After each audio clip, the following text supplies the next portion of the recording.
Dear மக்களே, இது வந்து என்னுடைய லிவ் பியூர் ஆர்ஓ யூனிட்டை ஆகஸ்ட் மாதம் தான் நான் வந்து வாங்கினேன்.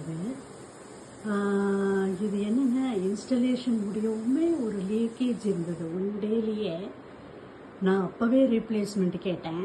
இப்போ வரைக்கும் இந்த லிவ் பியூர் கம்பெனி ரீப்ளேஸ்மெண்ட்டு கொடுக்கல. அப்போ ஏதோ ஒரு ஸ்பேர் பார்ட்டை போட்டு டெம்பரரியாக யூஸ் பண்ணுங்கள், உங்களுக்கு ரீப்ளேஸ்மெண்ட்டு தரோம் அப்படின்னு சொன்னாங்க. ஆனால் அதை செய்யலை. அப்புறம் there is one more problem in this. இது வந்து என்னென்னா, சடனாக வந்து வாட்டர் ஃபில்டர் ஆகிறது வந்து ஸ்டாப் ஆகிடுது, ஸ்டக் ஆகுது. அப்புறம் இப்போ நீங்கள் பார்த்தீங்கன்னா, இப்போ நேத்தியிலேருந்து இந்த ப்ராப்ளம் அகெயின். இது வந்து நான் வந்து ஆகஸ்ட் 5 வந்து நான் வாங்கினேன். எனக்கு இன்ஸ்டலேஷன் ஆகஸ்ட் 13 செஞ்சாங்க. அதுலேருந்து ஃபஸ்ட்டு பயங்கர லீக்கேஜ். அதில் ஏறின 7 லிட்டரும் லீக் ஆகி அதை வந்து ஏதோ அந்த லீக்கேஜை ஸ்டாப் பண்ணாங்க. நீங்கள் அதை யூஸ் பண்ணிக்கிட்டுருங்க, ரீப்ளேஸ்மெண்ட் தரோம், நாங்கள் தரலை. அதுக்கப்புறம் இப்போ வந்து இவங்க வந்து அகெயின் தே ஹவ் ஆக்சுவலி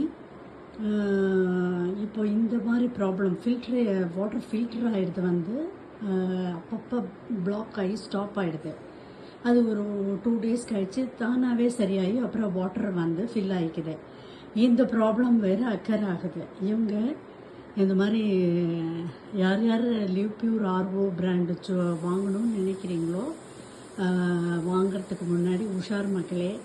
ஏன்னா இந்த மாதிரி there is a huge problem. Customer service அவங்க 24/7 சொல்கிறாங்க. ஆனால் அந்த தமிழ் டீம் ரீச் ஆகிறதுக்குள்ளே ரொம்ப கஷ்டமாயிடுது ரீஜனல் டீமு. அதனால வந்து சரியாகவும் செய்ய மாட்டேங்கிறாங்க. சிலதெல்லாம் இமெயிலில் போடுங்கங்கிறாங்க, ரிப்ளை கொடுக்க மாட்டேங்கிறாங்க ஒழுங்காக. Services is also very bad. அதனால் இந்த பிராண்டை ஆர்ஓவில் சூஸ் பண்ணுற மக்கள் ரொம்ப கேர்ஃபுல்லாக இருங்க. ரீப்ளேஸ்மெண்ட்டும் தரமாட்டேங்கிறாங்க. கேர்ஃபுல்லாக பார்த்து வாங்குங்க. வாங்காமல் இருக்கிறது கூட நல்லது தான். அது நீங்கள் முடிவு பண்ணிக்கோங்க.